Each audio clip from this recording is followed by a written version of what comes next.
দৈনিক গড়ে হাজার কোটি টাকা রেমিটেন্স দেশে আসছে। চলতি বছরের এপ্রিলের প্রথম 4 দিনে দেশে প্রবাসী আয় বা রেমিটেন্স প্রবাহে বড় ধরনের বৃদ্ধি দেখা গেছে।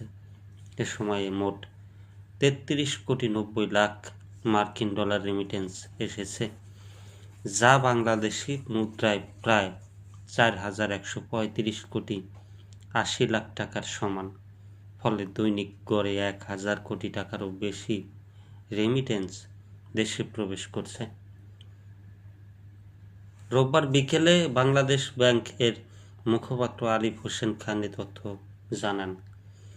কেন্দ্রীয় ব্যাংকের তথ্য অনুযায়ী গত বছরের একই সময়ে এপ্রিলের প্রথম 4 দিন রেমিটেন্স এসেছিল মাত্র 6,50,00,000 ডলার।